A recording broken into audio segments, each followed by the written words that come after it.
మేడారం జాతర విజయవంతంగా ముగిసింది. అధికారులు విస్తృతంగా ఏర్పాట్లు చేశారు. కేవలం తెలంగాణ నుంచే కాకుండా పక్క రాష్ట్రాల నుంచి లక్షలాది మంది సమ్మక్క సారలమ్మ గద్దెల్ని దర్శించుకున్నారు. పెద్ద ఎత్తున మొక్కులు తీర్చుకున్నారు. జాతరకు రాలేని వాళ్లకి ఆర్టీసీ ప్రసాదాన్ని ఇంటికి అందజేసింది. మేడారం జాతర సందర్భంగా మీడియా పెద్ద ఎత్తున ఫోకస్ చేసింది. యూట్యూబ్ ఛానల్స్ అయితే చెప్పనక్కర్లేదు. వందల సంఖ్యలో జాతరను కవర్ చేశారు. సీఎం రేవంత్ రెడ్డి స్వయంగా వెళ్లి మొక్కులు తీర్చుకున్నారు. మంత్రులు సీతక్క, కొండ సురేఖ ప్రత్యేక దృష్టి పెట్టి జాతరను విజయవంతం చేశారు. అయితే జాతర కవరేజ్ లో మీడియా పలు అంశాలను తెరపైకి తెచ్చే ప్రయత్నం చేసింది. మీ బిజినెస్ విస్తరించాలనుకుంటున్నారా? మార్చి 16-17 హైటెక్స్ లో ఫ్రాంచైజ్ ఇండియా బిగ్గెస్ట్ ఫ్రో ఎక్స్పో. అందులో భాగంగా అడవుల్లో దొరికే మూలికలు అమ్ముతున్న ఓ గిరిజన మహిళను ఓ యూట్యూబర్ ఇంటర్వ్యూ చేశాడు. ఆ ఇంటర్వ్యూ కాస్త వైరల్ అయింది.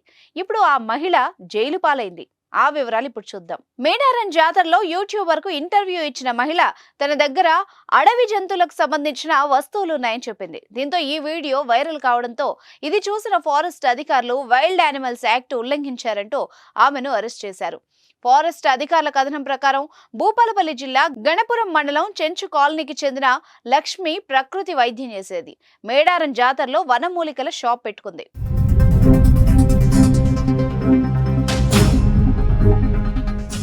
ఓ యూట్యూబర్ వచ్చి లక్ష్మి వద్ద మైక్ పెట్టి వీడియోలు తీస్తూ ఏ రోగానికి ఏ మందులు ఉన్నాయని అడిగాడు. అన్నింటికీ సమాధానం చెప్పిన లక్ష్మి అత్యుత్సాహంతో తన వద్ద ముంగీస, నక్కతోక, ఇతర జంతువుల చర్మం, గోర్లు ఇలాగా అనేక భాగాలున్నాయని చెప్పింది.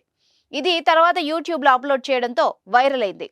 విషయం కాస్త ఫారెస్ట్ ఆఫీసుల వరకు వెళ్లడంతో వాళ్ళు ఎంక్వైరీ చేసి చెంచు కాలనీలోని లక్ష్మి ఇంటిని సోదా చేశారు.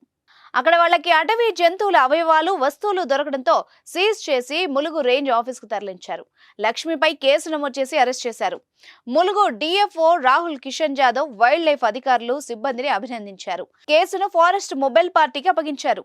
ఫారెస్ట్ రేంజర్లు శంకర్, శీతల్, బీట్ ఆఫీసర్లు చిస్తి, రవీనా, సీతారాం, వసంత పాల్గొన్నారు. ఏది ఏమైనా అసలు సోషల్ మీడియా ఇంటర్వ్యూ ఎంత పని చేసింది లక్ష్మి అంటున్నారు నెటిజన్లు.